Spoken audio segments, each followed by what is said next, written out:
అందరికీ నమస్కారం. నా పేరు రమ. నీ ప్రేమ కోసం 9వ భాగం. రచయిత శ్వేత సాయి గారు. సరే పిన్ని, మీరు వెళ్ళండి. రేవతిని రేపు నేను డ్రాప్ చేస్తాను. ఈ రోజుకుంటుందిలే అంటాడు కార్తీక్. సరే అంటారు అరుణ గారు. అందరూ తినడం అయిపోవడంతో స్టార్ట్ అవుతారు. కార్తీక్ నేను వెళ్లి కార్ తీసుకుని వస్తా అని వెళ్తాడు. ఆ వెయిటర్ వచ్చి మేడం ఇవిగో 700 రూపాయలని అనుకి ఇస్తాడు. అను అవి తీసుకుని ఇదిగో నీ టిప్ అని అందులో నుంచి 500 రూపాయలు తీసి ఇస్తుంది. మేడం నా వల్లే మీ చేయి కాలింది, సారీ, కానీ మీరు నా జాబ్ పోకుండా కాపాడారు, చాలా థ్యాంక్స్ మేడం అంటాడు వెయిటర్. సరేలే వదిలే, ఇంకొకసారి ఇలా జరగనివ్వకని చెప్పి బయటకు వస్తారు. హరిగారు వేరే కారులో రావడంతో రేవతితో మేము మమ్మీ వాళ్ళని ఇంట్లో డ్రాప్ చేసి వస్తాము, నువ్వు వదిన కార్తీక్తో వచ్చేయండి అంటారు హరిగారు. అలాగే పెదనాన్న. వాళ్ళు వెళ్ళిపోతారు. ఇంతలో కార్తీక్ కార్ తీసుకుని వస్తాడు. రేవతి బ్యాక్ సైడ్ ఎక్కుతుంది. అను ఎక్కబోతుంటే వదిన నువ్వు ముందు కూర్చో, అన్నీ పక్కన వెళ్ళు అని అంటుంది. పర్లేదు లేరా, నీతోనే కూర్చుంటానంటుంటే డోర్ వేసేసి నువ్వు ముందెక్కు అని అంటుంది. అను ఇంకేం చేయలేక ముందెక్కుతుంది. అనుకి మాత్రం ఫుల్ టెన్షన్ గా ఉంది. కార్తీక్ పక్కన కూర్చుంటుంది. కార్తీక్ సైలెంట్ గా కార్ స్టార్ట్ చేస్తాడు. అనుకి మాత్రం టెన్షన్ గా ఉంది. పదే పదే అనుకి ఆ పిక్ గుర్తొస్తుంది. నేను కార్తీక్ పక్కన కూర్చుంటే ఎందుకని ఇంతలా ఫీల్ అవుతున్నాను? ఇంతకు ముందు కూడా కార్తీక్ పక్కన కూర్చున్నాను కదా, మరి ఇప్పుడేంటి ఇలా కొత్తగా ఉంది? కొంపదీసి నేను కానీ కార్తీక్ ని ఇష్టపడుతున్నానా ఏంటి? ఆహా కాదు కాదు, అలా ఏం అయ్యుండదులే. పోనీ నేను అట్రాక్ట్ అవుతున్నానా నీకు అని వందల ప్రశ్నలు వేసుకుంటుంది అను తనని తాను. ఇంతలో వెనక నుంచి నేను సాంగ్స్ పెట్టుకుని పడుకుంటున్నాను, మీరేమైనా మాట్లాడుకోవచ్చు అంటుంది రేవతి. అది విన్న కార్తీక్ వెనక్కి చూసి అను వైపు చూస్తాడు. అను వెనక్కి చూసి రేవతి ఇయర్ ఫోన్స్ పెట్టుకుని పాటలు వింటూ బయటికి చూస్తూ ఉంటే చిన్నగా ఇక్కడ కూర్చోనా వెనక్కి వెళ్ళనా ఫేస్ ఎక్స్ప్రెషన్ ని మారుస్తూ అడుగుతుందను. అలాగే చూస్తూ ఉంటాడు అనుని. ఇంత క్యూట్ గా అడిగితే వెళ్ళమని ఎవరంటారు? వెళ్ళమన్నానా నేను అసలు అంటాడు కార్తీక్. కార్తీక్ అక్కడ మెడికల్ షాప్ దగ్గర ఆపవా అంటుందాను. అక్కడ ఆపగానే తనే వెళ్లి షాప్ లో మెడిసిన్ తీసుకొనిచ్చి కార్ ఎక్కుతుంది. హ్యాండ్ బాగా పెయిన్ గా ఉందా? ఒకేసారి హ్యాండ్ వైపు చూసి అంతేం లేదులే అంటుంది. కార్తీక్ ఇంకా డ్రైవింగ్ స్టార్ట్ చేస్తాడు. దివ్య కాల్ చేయడంతో హాయ్ దివ్య, ఏం చేస్తున్నావు అని అంటుంది అను ఫోన్ లిఫ్ట్ చేసి. ఏం లేదక్క, ఎగ్జామ్స్ ఉంటే కుస్తీ పడుతున్నా. ఆహా, నీకు ఎగ్జామ్స్ టెన్షన్ వచ్చేసరికి నేను పుట్టుకొచ్చానన్నమాట. రేపు లాస్ట్ చదివి చదివి మైండ్ పోతోంది అన్నట్టు బావేం చేస్తున్నాడు? డ్రైవింగ్ ఇవ్వు మాట్లాడతా అంటుంది. ఏదో ఒకటి చెప్పి పెట్టేద్దాం అనుకునే లోపు హాయ్ రాక్షసి, ఎలా ఉన్నావు అంటాడు కార్తీక్. అను కార్తీక్ ని చూసి స్పీకర్ ఆన్ చేస్తుంది. ఈ ఎగ్జామ్స్ ఎవరు కనిపెట్టారు? తెలుసుకో బావా, వాళ్ళని చంపేస్తా. హహా, అబ్బో, పెద్ద మర్డర్ ప్లానే చేస్తున్నావే అయితే. నువ్వు హెల్ప్ చేస్తావా బావా మరి అంటుంటే పక్క, కానీ ఇంతకీ ఎందుకు వాడిని చంపడం అంటాడు. అను ఆ ఫోన్ కార్తీక్ దగ్గరగా పెడుతుంది. నా వల్ల కాదు బావా ఈ చదువులు. అక్క మాత్రం టాపర్, బుక్స్ మొత్తం రూపంలో చదివిస్తుంది. నా వల్ల కాదు. ఒకసారి అను వైపు చూసి ఆహా, పోనీ స్లిప్లు పెట్టకపోయావా ఈసారికి అంటాడు. బావా, మీ ఆవిడ లేదా పక్కన ఉంది, ఈ పాటికి రియాక్షన్ రావాలి కదా, మరి రాలేదేంటి? ఏ అక్క, పెట్టనా స్లిప్స్? పెట్టు పెట్టు, ఇంక ఎగ్జామ్స్ రాయడానికి పనికి రాకుండా చేస్తా అంటుంది అను. చూసారా బావా, ఇదే నా పాలిట విలనంటుంది దివ్య. నువ్వు పెట్టు దివ్య, మీ అక్క నిన్నేమనుకున్నా నేను చూసుకుంటా అంటాడు కార్తీక్. అలాగే బావా అంటుంది దివ్య. రావచ్చుగా ఒకసారి ఇంటికి అంటాడు. రేపు ఎగ్జామ్స్ రాశాక వస్తాను, బాగా రాస్తేనే, లేదంటే మీ ఆవిడ నన్ను తినేసిద్ది అంటుంది. వామ్మో, అను నిన్ను ఇంతలా భయపెడుతుందంటే నమ్మబుద్ధి కావటం లేదు దీవ్స్ అంటాడు కార్తీక్. బాగుంది బావా దీవ్స్, ఎవరూ ఇలా పిలవలేదు నన్ను ఇప్పటిదాకా. నేను పిలుస్తున్నాను కదా, ఇక నుంచి ఇలాగే పిలుస్తా. అదంతా వింటున్నానుకి నీ మీద తప్ప ఎవరి మీద నాకు ద్వేషం లేదు అన్న కార్తీక్ మాట గుర్తొస్తూ ఉంటే అనుకి ఒక్కసారిగా కళ్ళలో నీళ్లు తిరుగుతాయి. ఫోన్ అలాగే కార్తీక్ దగ్గర ఉంచి విండో వైపు తిరుగుతుంది అను. అలాగే బావా, ఇంకా ఉంటా, బాయ్. బాయ్ అక్క అని దివ్య అనడంతో బాయ్ దివ్స్ అంటాడు. అను ఏం చెప్పకుండా ఫోన్ కట్ చేస్తుంటే కార్తీక్ ఆఫ్ చేయబోతుంటే ఒక్కసారిగా కార్తీక్ చెయ్యి కాలిన అను చేతి తగిలేసరికి ఒక్కసారిగా నొప్పికి అని అరిచి ఫోన్ వదిలేస్తుంది. కార్తీక్ కార్ స్లో చేసి పక్కన ఆపుతాడు. ఏమైందని అడుగుతాడు. అప్పటిదాకా కంటి చాటున ఉన్న కన్నీళ్లు బయటకు వచ్చేస్తాయి. ఏం లేదు, కింద పడిన ఫోన్ తీయబోతున్నాను, చేపట్టుకుని కాస్త నొప్పి అన్నావు, ఇంతలా నొప్పి ఉంటే అని అంటాడు. ఆయింట్మెంట్ తీసుకున్నాను కదా, రాసుకుంటే తగ్గిపోతుంది కార్తీక్. పర్లేదులే బంది అని చేయి చిన్నగా వినిపించుకుంటుంది. కార్తీక్ ఎందుకో బాధగా అనిపిస్తుంది. కార్ స్టార్ట్ చేస్తాడు. కింద పడిన ఫోన్ తీసుకుంటుంది. వెనక్కి తిరిగి రేవతి ఏం చేస్తుందా అని చూస్తుంది. ఇయర్ ఫోన్స్ పెట్టుకుని అలాగే పాటలు వింటూ నిద్రపోతుంది. కొంచెం సేపటికి ఇంటికి వెళ్ళిపోతారు ఇద్దరు. వెనక్కి తిరిగి రేవతిని పిలుస్తుంది. ఇయర్ ఫోన్స్ ఉండటంతో వినిపించబోయేసరికి ముందు నుంచి వెనక్కి వంగి రేవతిని లేపుతుంది. కార్తీక్ ఇంకా డ్రైవింగ్ సీట్లోనే ఉండడంతో రేవతి నిద్రలేస్తుంది. వచ్చేసావురా, ఇంటికి పద, లోపల పడుకుందు గాని అని అంటే రేవతి లేచి కార్ దిగి లోపలికి వెళ్తుంది. అను సరిగా ముందుకు తిరగబోయి సీట్ మీద ఉన్న తన చెయ్యి జారి ఒక్కసారిగా కార్తీక్ మీద పడుతుంది. ఒకరినొకరు చూసుకుంటారు. కార్తీక్ ఒళ్ళో ఉంటుంది అను. కార్తీక్ ని చూస్తూ అలాగే ఉంటుంది అను. కార్తీక్ అనుని అలాగే చూస్తూ ఉంటాడు. వెనక నుంచి హార్న్ సౌండ్ వినిపించడంతో ఇద్దరు తెరుకుని, సారీ కార్తీక్, చేయి స్లిప్ అయింది. కార్ దిగి వెనకకి వెళ్లి కూడా నిద్ర లేపొచ్చు, అదొక ఆప్షన్ ఉందనుకుంటా కదా. ఆ అవును కదా, అంతగా ఆలోచించలేదు అని కార్తీక్ మీద నుంచి తన సీట్లోకి వెళ్లి కార్ దిగి వెళ్లిపోతుంది. ఇంకోసారి హార్న్ వినిపించడంతో కార్తీక్ ఒక్కసారి తల విదిలించుకొని కార్ని ముందుకి పోనిస్తాడు. ఈ అమ్మాయి పక్కన ఉంటే టెంప్ట్ అయిపోతున్నానేంటి, డిస్టెన్స్ మెయింటైన్ చేయాలి ఇంకా అనుకుంటాడు కార్తీక్ ఇంట్లోకి వెళ్తూ. వెనకే వచ్చిన సుమిత్ర, హరిగారు వెళ్లిపోతున్న కార్తీక్ ని చూసి ఏంటి అలా స్పీడ్ గా వెళ్తున్నాం అంటారు హరిగారు. అది ఏం లేదు డాడీ, నిద్రొస్తుంటే అంటాడు. సరే పద అని అందరూ లోపలికి వెళ్తారు. అను లోపలికి వచ్చి వంటగదిలో అన్ని సర్ది బెడ్రూమ్ లోకి వెళ్లేసరికి రేవతి నిద్రపోతూ ఉంటుంది. అప్పుడే కార్తీక్ స్నానం చేసి వచ్చి నైట్ డ్రెస్ వేసుకుని బయటికి వెళ్లబోతూ అక్కడ ఉన్న అనుని చూస్తాడు. పిచ్చి పిల్ల, ఎంత అల్లరి చేసావు పెళ్లి కోసం, ఇప్పుడే ప్రశాంతంగా పడుకున్నట్టున్నావు. ఇంతలా ప్రేమించి నిన్ను చేసుకుంటున్న అర్జున్ లక్కీ, ప్రేమ కోసం ప్రాణం తీసుకోబోయావను అంటూ అను రేవతి తల నింపుతూ మనసులో, ఒక్కోసారి ప్రాణం తీసుకునే హక్కు కూడా మన చేతిలో ఉండదు. మన అనే వాళ్ళ కోసం బ్రతకటం ఎంత నరకమో నాకు మాత్రమే తెలుసు అని అనుకుంటుంది. స్నానం చేయడానికి బెడ్ దిగితే అక్కడ కార్తీక్ కనిపిస్తాడు. అమ్మో, ఇప్పుడు ఎందుకు తిన్నావు అని అడిగితే ఏం చెప్పాలి, ఏమీ మాట్లాడకుండా బట్టలు తీసుకుని బాత్రూంలోకి వెళ్ళిపోతుంది. కార్తీక్ హాల్లోకి వెళ్లి పడుకుంటాడు. స్నానం చేసి వచ్చిన అనుకి హ్యాండ్ కి ఆయింట్మెంట్ రాసుకుని పడుకుంటుంది. ఉదయం యథావిధిగా లేచి పనులన్నీ చేసి టిఫిన్ చేసి అందరికీ కాఫీ ఇచ్చి కార్తీక్ ఇంకా లేవకపోవడంతో తను టిఫిన్ తినేసి వెళ్తుంది. రేవతి ఇంకా కార్తీక్ లేట్ గా లేస్తారు. రేవతి లేచి వదిన కాఫీ అంటుంది. అప్పుడే బెడ్రూమ్ లోకి వచ్చిన కార్తీక్ రేవతిని చూసి, అమ్మా దీనికి కాఫీ తీసుకునిరా అని అంటాడు. సుమిత్ర గారిద్దరికి కాఫీ తెస్తే నాకొద్దుమా, దానికి ఇవ్వు అంటాడు. రేవతి కాఫీ తీసుకుని వదిన ఏది పెద్దమ్మ అంటుంది. ఆఫీస్కి వెళ్ళింది అంటుంది. ఓ అవునా, ఇంత పొద్దునేనా అంటుంది. కార్తీక్ రేవతి తల మీద మొట్టి, పొద్దున్నే ఏంటి, టైం చూడొకసారి అంటాడు. అబ్బా అన్నయ్య నొప్పి అని కార్తీక్ కొట్టిన చోటు రుద్దుతూ, అప్పుడే 10 అయిందా టైము, అరే వదిన వెళ్ళిపోయిందా, వదినకి చెప్పుకున్నానే వెళ్ళిపోవాలి ఈ రోజు, నన్ను లేపి ఉండవలసింది వదిన, నువ్వే అంత సామాన్యంగా లేచే రకమా, కుంభకర్ణుడికి కజిన్వి అయితే. అది నిజమేలే అన్నయ్య, ఇంకా ఇలా పడుకుంటే కుదరదు, పెళ్లి కుదిరింది, పనులన్నీ నేర్చుకోవాలి, రేపు అత్తగారింట్లో ఇలాగే ఉంటావా, కానీ వదిన భలే మంచిదన్నయ్య, చకచగా అన్ని పనులు భలేగా చేస్తుంది, అది కూడా ప్రేమగా. ఎందుకన్నయ్య, పెళ్ళైతే ఒక అమ్మాయికి అన్ని మారిపోవాలని, ఇల్లు, ఇంటి పేరు, పనులు, జాబ్, అలాగే భర్త, అన్ని బాధ్యతలు కూడా. నువ్వు అన్నది నిజమే అన్నయ్య, నేను అన్ని నేర్చుకోవాలి, అసలే మా అత్తయ్య స్ట్రిక్ట్ అంట, వదిన దగ్గర ఉండి అన్ని నేర్చుకుంటాను. ఏంటో పెళ్ళని ఒక్క పేరుతో ఇప్పటిదాకా ఉన్న పేరెంట్స్ ని, రిలేటివ్స్ ని అన్నింటినీ వదిలి మమ్మల్ని వేరే ఇంటికి పంపించేస్తారు. అప్పుడే అన్నిటికీ అలవాటు పడాలి, అన్ని పనులు చేయాలి.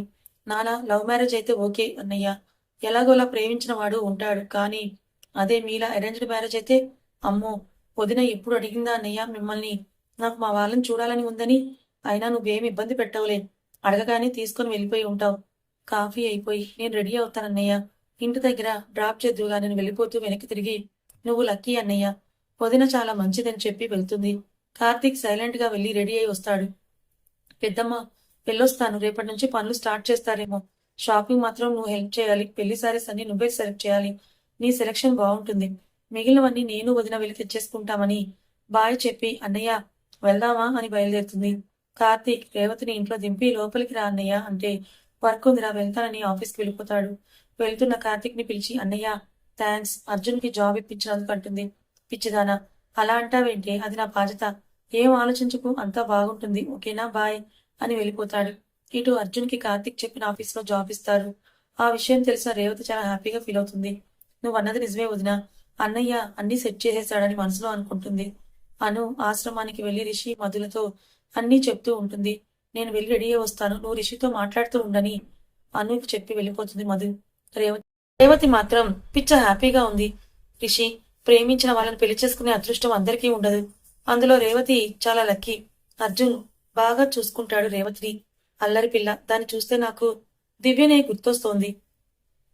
భలే ప్రపంచం రిషి నాది, కానీ అంత తారుమారైపోయింది, నా జీవితంలో ప్రేమ పెళ్లి వేరువేరైపోయింది, ప్రేమించిన వాడిని చేసుకోకపోయినా పెళ్లి చేసుకున్న వాడిని మాత్రం మోసం చేయకుండా నిజం మొత్తం చెప్పి తనని ఇష్టపడి తనతో లైఫ్ స్టార్ట్ చేద్దాం అనుకున్నాను. కానీ అంతా తారుమారైపోయింది. కార్తీక్ నన్ను ఇష్టంతో పెళ్లి చేసుకోలేదు. అది ఆ ఇంట్లో వెళ్ళాక తెలిసింది. ఇంకా ఏమీ చేయలేని పరిస్థితి నాది. పుట్టింట్లో చెప్తే వాళ్ళు వచ్చి కార్తీక్‌ని తిట్టి నన్ను తీసుకెళ్తారు కానీ తర్వాత నాన్న రోజు నా గురించి బాధపడతారు. అలాగే నేను అక్కడే ఉంటే దివ్య పెళ్లి ఎలాగూ జరుగుతుంది? పైగా నాన్న ఆరోగ్యం కూడా బాగోలేదు. ఏమీ చేయలేని సిట్యుయేషన్‌లో ఉన్నాను రిషి. అందుకే కాబోలు కొడుకు పుట్టగానే వారసుడు అంటారు. ఏదైనా చేస్తాడు కుటుంబం కోసం. కానీ అమ్మాయిలు మాత్రం ఏమీ చేయలేరు. వాళ్ళ బాధను దాచుకోవడం తప్ప. అమ్మ, నాన్న చూసి ఇప్పటికి ఒక 4 మంత్స్ అయింది రిషి. చాలా చూడాలని ఉంది వాళ్ళని. కానీ నేనక్కడికి వెళ్తే వాళ్ళ దగ్గర యాక్టింగ్ చేయలేను. లేదా నా కోసం ఇంటికి వస్తే అంతా తెలిసిపోతుంది. తప్పదు కదా! ఏం చేస్తాం? నువ్విలా ఎంతకాలం ఉంటావు? లేచి హాయిగా తిరగొచ్చు కదా! ఈరోజు ఇంకా లేవలేదు కార్తీక్ నేనొచ్చేసరికి. కాఫీ కూడా ఇవ్వకుండా వచ్చేసాను తనకి. బహుశా భర్త అనో ఏమో నాకన్ని పనులు నేనే చేయాలని తనకి అనిపిస్తూ ఉంటుంది ఎందుకో. తెలుసా ఫస్ట్‌లో నేను పెట్టిన కాఫీ నచ్చలేదని నెలకి కొట్టేశాడు. అంటే నేనే సరిగ్గా పెట్టలేదేమోలే ఆ రోజు కాఫీ. ఇప్పుడు రోజు తాగుతాడు నేనిస్తేనే. మాట్లాడడు ఎక్కువగా నాతో. కానీ నాతో తప్ప అందరితో చాలా బాగా మాట్లాడతాడు తెలుసా? తన చెల్లి అంటే చాలా ఇష్టం. అందుకే పెళ్ళికి అందరిని ఒప్పించేశాడు. అందరూ అంటే ఇష్టమే అంట. ఒక్క నేను తప్ప. ఎందుకో మరి తెలియదు. నేనొకరిని ప్రేమించి మోసం చేశాను నాకు. అందుకే ప్రేమ దూరమైపోయింది రిషి. ఇవన్నీ వింటున్న రిషి కళ్ళల్లో నీళ్లు కనిపిస్తాయి అనుకి. రిషి నువ్వేడుస్తున్నావా? అయ్యో ఛ! నేను నిన్ను అనవసరంగా ఇదంతా చెప్పి బాధ పెట్టానే. కానీ నువ్వు ఇప్పటిదాకా దేనికి స్పందించలేదు. ఇప్పుడు ఏడ్చావంటే నీకు నా మాటలు వినిపిస్తున్నాయి. హమ్మయ్య! అయితే నువ్వు తొందరలోనే ఈ కోమాల నుంచి లేస్తావన్న నమ్మకం నాకుంది. కానీ నువ్వు ఇప్పటిదాకా దేనికి స్పందించలేదు. ఇప్పుడు ఏడ్చావంటే నీకు నా మాటలు వినిపిస్తున్నాయి. హమ్మయ్య! అయితే నువ్వు తొందరలోనే ఈ కోమల నుంచి లేస్తావని నమ్మకం నాకు కలిగింది. రిషికి బాయ్ చెప్పి అక్కడి నుంచి బయటకొచ్చి పిల్లల దగ్గరికి వెళ్లి అక్కడ ఆడుకుంటోంది. ఇంతలో మధు రావటంతో ఆఫీస్‌కి వెళ్లారు వాళ్ళిద్దరూ కూడా. అను ఆఫీస్‌కి వెళ్ళాక మౌని వచ్చి, "ఏంటను మొత్తం వర్క్ నిన్నే కంప్లీట్ చేసి వెళ్ళినట్టున్నావు" అంటుంది. "అవును మౌని నిన్నే అయిపోయింది. లేట్ అయింది బాగా. లేదు మీరు వెళ్ళిన వెంటనే వెళ్ళాను. ఇంకా ఇద్దరు వర్క్ చేస్తూ ఉంటారు ఒక హాఫ్ అన్ అవర్. తర్వాత చరణ్ వచ్చి అను వాళ్ళ దగ్గర కూర్చొని, "ఏంటను ఇంక బాగా లేట్ అయిందా?" "లేదు చరణ్. మీరు వెళ్ళిన హాఫ్ అన్ అవర్ తర్వాత నేను వెళ్ళిపోయా."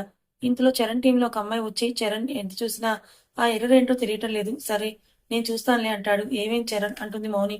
నిన్న మేనేజర్ ఇచ్చిన కొత్త ప్రాజెక్ట్‌లో ఒక పెద్ద ఎర్రర్ ఎంత చూసినా కూడా తెలియటం లేదు. ఒకసారి నేను చూడనా అంటుంది అను. ఓకే అను చూడు అని సిస్టమ్ దగ్గరికి తనని తీసుకొని వెళ్తాడు. అను వెళ్లి ఒక 10 మినిట్స్ చూసి ఆ ఎర్రర్‌ని రెక్టిఫై చేస్తుంది. చాలా థాంక్స్ అను 2 డేస్ నుంచి తెగ ట్రై చేస్తున్నానంటాడు చరణ్. ఇట్స్ ఓకే చరణ్ అని తన ప్లేస్‌కి వెళ్ళిపోతుంది. మౌని అను ఎందుకే నీకు ఈ హెల్ప్? నీతో వర్క్ చేయించి క్రెడిట్ అంతా వాళ్ళే తీసుకుంటారు. అబ్బా! క్రెడిట్ కోసం నేనేం చేయలేదులే. తనకి ప్రాబ్లమ్ అంటే చేశానంతే వదిలేయ్ అని ఇద్దరు వర్క్ చేసుకుంటూ ఉంటారు. లంచ్ టైంలో అందరూ చరణ్‌ని పొగుడుతూ ఉంటే మౌని అది చూసి వచ్చి చూడు అను నువ్వు చేసిన వర్క్ తను చేసినట్టు చెప్పి అందరికీ గొప్పగా చెప్పుకుంటున్నాడు. వదిలేయ్ మౌని అంటుంది అను. నిన్ను అసలు మార్చలేవనుకుని వర్క్ చేసుకుంటుంది మౌని. ఆఫీస్ అయిపోయి మధు, అను ఇద్దరు బస్సులో ఇంటికి వెళ్తుంటే అను డల్‌గా ఉండడం చూసి ఏమైందను అంటే ఈవినింగ్ దివ్యకి మెసేజ్ చేశాను రిప్లై ఇవ్వలేదు. వెంటనే అను కాల్ కూడా చేశాను లిఫ్ట్ చేయలేదు. కంగారుగా ఉంది అంటుంది. ఏం కాదులేవే సైలెంట్‌లో ఉందేమో చూసుకొని చేస్తుందిలే. ఎవరి స్టాప్‌లో వాళ్ళు దిగి ఇంటికి వెళ్ళిపోతారు. ఇంటికి వెళ్ళిన అను కార్తీక్‌తో మాట్లాడుతున్న దివ్యని చూసి పిచ్చా నీకు మెసేజ్‌కి, కాల్‌కి రిప్లై లేదు ఏమనుకోవాలసలు అని తిడుతుంది. అక్క అది బావ నా ఫోన్ తీసేసుకున్నాడు. అందుకే రిప్లై ఇవ్వలేదక్కా అంటుంది. అను ఏం మాట్లాడకుండా కిచెన్‌లోకి వెళ్తుంది. అబ్బా! చూడు బావ నువ్వు చేసిన పనికి మీ ఆవిడకి ఫుల్ కోపం వచ్చేసింది. ఇప్పుడు ఎంతసేపు బతిమాలాలో ఏమో తనని అని అంటూ అను కోసం కిచెన్‌లోకి వెళ్తుంది. వెనకే కార్తీక్ వెళ్తాడు. అనుని వెనక నుంచి హగ్ చేసుకొని సారీ అక్క ఇంకెప్పుడు ఇలా చేయను అంటుంది. అను సైలెంట్‌గా ఉంటుంది. చూడు బావ అంతా నీ వల్లే అంటుంది దివ్య. అను ఒకసారి కార్తీక్ వైపు చూసి సరే వదిలేయ్ క్షమించానులే అంటుంది. ఏంటక్క ఈ వింత? ఎప్పుడెంత ఐస్ చేసినా కరగవు. ఈ రోజు బావ ఒక్క చూపుకి నన్ను క్షమించేశావు. మొత్తానికి మా అక్కని కంటి చూపుతో బాగానే కంట్రోల్ చేస్తున్నావు బావా. లేకపోతే ఎన్ని రూల్స్ పెడుతుంది. నాకెందుకు లేవు? అమ్మ నాకు రూల్స్ పెట్టింది. ఇదిగో ఇలా హగ్ చేసుకోకూడదని, ముద్దు పెట్టుకోకూడదని ఇంకా చాలా అంటాడు కార్తీక్. బావా ఆట పట్టిస్తున్నావు కదా అంటుంది దివ్య. నిజంగా కావాలంటే నువ్వు బిడ్రా నేను వెళ్తా అని అను వెనుకకి వెళ్లి వెనక నుండి అనుని హగ్ చేసుకుంటాడు. అంతే అను అలా బిగుసుకుపోతుంది. అబ్బా! సూపర్ ఉన్నారిద్దరు. అలాగే ఉండండి పిక్ తీస్తాను అంటే అను ఒక్కసారిగా కార్తీక్‌ని విడిపించుకొని ఏంటే నీ అల్లరి మొగుడు పిల్లల మధ్య నువ్వేంటని తిట్టి బెడ్రూమ్లోకి వెళ్ళిపోతుంది. అక్క అనుకుంటూ లోపలికి వెళ్తుంది దివ్య. ఏంటిది కార్తీక్ ఇలా చేస్తున్నాడు? దివ్య ఉంది అని యాక్టింగ్ చేస్తున్నాడా? వామ్మో! నా వల్ల కాదు ఇలాంటి యాక్టింగ్స్ అనుకుంటే ఏంటి. అప్పుడే దివ్య లోపలికి వచ్చి, అక్క ఏంటిది? నువ్వేం చేస్తున్నావు? నీకు అసలు అర్థమవుతుందా? బావని అలా తోసి వచ్చేసావేంటి అంటుంది. అంటే నువ్వు బావ ఇంకా దూరంగానే ఉన్నారా అని అంటుంటే, ఇదేంటి దివ్య ఇలా అనుకుంటోంది. అది మన మంచికేలే అని మనసులో అనుకుని, దివ్య నీకిదంతా అనవసరం. అక్క ముందు నువ్వు నిజం చెప్పు, ఏంటిదంతా? నువ్వు ఇంకా బావని యాక్సెప్ట్ చేయలేదా? ఏంటక్క ఇంకా ఎన్ని రోజులు ఇలాగా? దివ్య అదంతా నాకు తెలుసు, నువ్వు వెళ్ళు ఇంకా అని అంటుంది అను. బావ చాలా మంచివాడక్క, ప్లీజ్ సూర్య గురించి మర్చిపోయి బావతో హ్యాపీగా ఉండు. నేను నీకన్నా చిన్నదాన్ని, ఇంతకన్నా నీకేం చెప్పలేను. బాయ్ అని వెళ్ళిపోతుంది. దివ్య వెళ్ళిపోయాక, సారీ దివ్య, తప్పటం లేదు. అదంతా నటనని తెలిస్తే ఆయనని బావ అని కూడా పిలవవు నువ్వు. అందుకే అలా అనాల్సి వచ్చింది. మీరందరూ నన్ను ద్వేషించినా పర్వాలేదు, కానీ మీకు ఇవన్నీ తెలిస్తే మీరు తట్టుకోలేరు. అందుకే అలా మిమ్మల్ని తిట్టి పంపించేస్తున్నాను. తప్పటం లేదే, సారీ అని బాధపడుతుంది. ఆ రోజంతా కార్తీక్‌ని ఫేస్ చేయలేకపోతున్నాను. గబగబా వెళ్లి వంట చేసి అందరినీ భోజనానికి పిలిచి వడ్డిస్తుంది. అందరూ తినేసి వెళ్ళాక అన్ని లోపల సర్దేసి, కార్తీక్ బెడ్ మీద ఉండి ల్యాప్‌టాప్‌తో వర్క్ చేసుకుంటుంటే తనని కదిలించకుండా వెళ్లి స్నానం చేసొచ్చి అక్కడ ఉండి కార్తీక్‌ని చూడలేక హాల్లోకి వెళ్లి టీవీ ఆన్ చేసుకొని చూస్తూ ఉంటుంది. అనుకి బాగా ఆకలేస్తుంది, కానీ కార్తీక్ తినొద్దు అన్నాడని ఏం చెయ్యాలిప్పుడు? రేపు ఎలాగైనా కార్తీక్ ఆ మనీ ఇచ్చేసి నైట్ ఫుడ్ గురించి అడగాలనుకుని అక్కడే పడుకుంటుంది. కార్తీక్ వాటర్ కోసం వచ్చి టీవీ ఆఫ్ చేసి సోఫాలో అలాగే పడుకొని నిద్రపోతూ ఉన్న అనుని చూసి టీవీ ఆఫ్ చేసి నిద్ర లేపుతామనుకొని ఒక్కసారిగా ఆగిపోయి అక్కడి నుంచి వెళ్ళిపోతాడు. ఉదయం లేచి అన్ని పనులు చేసి అందరూ నిద్ర లేవటంతో కాఫీ ఇచ్చి టిఫిన్ తినేసి ఆఫీస్‌కి వెళ్తుంది. ఆశ్రమంకి వెళ్ళిన అను, హాయ్! ఏంటి ఏం చేస్తున్నారు ఇద్దరు అంటుంది. మధు రిషి దగ్గర ఉంటుంది. నీకోసమే వెయిటింగ్ అంటుంది. సరే నువ్వు రెడీ అవ్వు, నేను ఈ జ్యూస్ పడతాను రిషికి అని అంటుంది అను. అను మధు వెళ్ళగానే రిషి దగ్గరికెళ్ళి నైట్ జరిగిందంతా చెప్తుంది. కార్తీక్ దగ్గరికొస్తే ఏదో తెలియని ఫీలింగ్. నాకు కార్తీక్ మీద కోపం రావాలి కదా రిషి, కానీ నేనేంటి అతనికి అట్రాక్ట్ అవుతున్నాను అని రిషికి జ్యూస్ తాగిస్తూ చెప్తుంది. మధు రెడీ అయి రావడంతో అక్కడి నుంచి ఇద్దరు ఆఫీస్‌కని బస్ ఎక్కుతారు. ఏంటను నువ్వు నా దగ్గర ఏదో దాస్తున్నావు? అన్నీ రిషికి చెప్తున్నట్టున్నావు. ఆ! ఏంటి నా దగ్గర ఏదైనా దాచిపెట్టినట్టు తెలియాలి బిడ్డ. అయిపోతావు నా చేతిలో అని వార్నింగ్ ఇస్తుంది మధు. అలాంటిదేమీ లేదు మధు. రిషితో కాస్త మాట్లాడుతూ ఏదో ఒక కొత్త విషయాలు చెప్తూ ఉంటే అతని బ్రెయిన్ కాస్త యాక్టివ్ అవుతుందని ఏదో ఒకటి చెప్తున్నా అంతే. ఆ! అవునులే. సరేలే దివ్య. ఎగ్జామ్ ఎలా రాసింది? ఇంతకీ కాల్ లిఫ్ట్ చేసిందా లేదా? అంటుంది మధు. అయ్యో! ఎగ్జామ్ విషయం అనటం మర్చిపోయాననుకొని, నిన్న నేను వెళ్ళేసరికి ఇంట్లోనే ఉంది. బాగానే రాసిందట అని అబద్ధం చెప్తున్నాను. ఇంతలో కిరణ్ కాల్ చేస్తే మధు మాట్లాడుతూ ఉంటుంది. అను, ఈ మధ్య నీకు బాగా అబద్ధాలాడటం అలవాటైపోయింది. అసలు పొల్లు పోకుండా అల్లేస్తున్నావు. ఇంకా ఎన్నాళ్ళు అను ఇలాగా అని తనని తాను ప్రశ్నించుకుంటుంది. ఏంటి నా బ్రతుకు మరీ ఇంత దారుణంగా తయారైంది. ప్రశాంతంగా నవ్వి ఎన్ని రోజులైంది అనుకుంటూ ఉండగా ఆఫీస్ రావడంతో ఇద్దరు వెళ్ళిపోతారు. ఆఫీస్‌కి వెళ్లి ఎవరి వర్క్ వాళ్ళు చేసుకుంటారు. ఇలా ఒక వారం గడిచిపోతుంది. అను ప్రతి విషయం రిషితో రోజు షేర్ చేసుకుంటూ ఉంటుంది. ఒకరోజు ఆఫీస్ నుంచి అను ఇంటికొచ్చి పని చేసుకుంటూ ఉంటే సుమిత్ర గారు వచ్చి, అను నేను అరుణతో షాపింగ్‌కి వెళ్తున్నాను అని చెప్పి వెళ్ళిపోతారు. కార్తీక్ ఇంకా రాకపోవడంతో అను ఒక్కతే కిచెన్‌లో పనిచేస్తూ ఉంటుంది. ఏదో అలికిడి వినిపించి కార్తీక్ ఏమో అనుకుని బయటకొచ్చి చూసి ఎవరూ లేకపోవడంతో వెళ్లి పని చేసుకుంటూ ఉంటుంది. ఇంతలో సడెన్‌గా అను వెనక్కి వచ్చి ఎవరో టచ్ అవ్వడంతో ఒక్కసారిగా వెనక్కి తిరుగుతుంది. అక్కడే ఉన్న రాజేష్‌ని చూసి షాక్ అవుతుంది. అన్నయ్య మీరా? కార్తీక్ ఇంట్లో లేడు, మీరు తర్వాత రండి అని చెప్తుంది. వాడు వస్తాను అన్నాడులే అను. నువ్వు కాఫీ ఇవ్విలోపు అంటాడు. అను అటు తిరగగానే అనుకి దగ్గరగా వచ్చి మాట్లాడతాడు. అనుకి కంపరంగా ఉంటుంది. అన్నయ్య నేనొకసారి ఆయనకి కాల్ చేస్తానని వెళ్తుంటే చెయ్యి పట్టుకొని ఆపుతాడు. వదులు, వదులు అని విడిపించుకుంటుంటే, అబ్బా! నీ చెయ్యి ఇంత మెత్తగా ఉంది అంటే చూస్తూ ఉంటే ఇంకా నీ బాడీ అంతా అలాగే ఉన్నట్టు అనిపిస్తుంది అని అనూప్ నీ పైనుంచి కింద వరకు చూస్తూ ఉంటాడు. అనూకి చిరాకు వచ్చి గట్టిగా చేయిని విదిలించుకొని వెళ్ళిపోతుంటే హాల్లో అప్పుడే వస్తున్న కార్తీక్‌కి తగులుతుంది. ఏమైందను? ఏంటి ఈ కంగారు అని అంటాడు కార్తీక్. కథ ఇంకా ఉంది. మరిప్పుడు అను ఏం చేస్తుంది? జరిగిన నిజం కార్తీక్‌కి చెప్తుందా? రాజేష్ తన పట్ల అసభ్యంగా ప్రవర్తించాడని తన భర్తకి చెప్పుకుంటుందా? ఒకవేళ అను చెప్తే కార్తీక్ నమ్ముతాడా? అసలు కార్తీక్ ఎందుకు అను అంటే అంత కోపం? కార్తీక్ మనసులో ఏముందో అను తెలుసుకుంటుందా లేదా? తెలుసుకోవాలనుకుంటే ఛానల్‌ని సబ్స్క్రైబ్ చేసుకొని ఫాలో అవ్వండి. కథ నచ్చితే లైక్ చేయండి. హై బటన్ ప్రెస్ చేసి ఛానల్ గ్రోత్‌కి హెల్ప్ చేయండి. Thank you so much.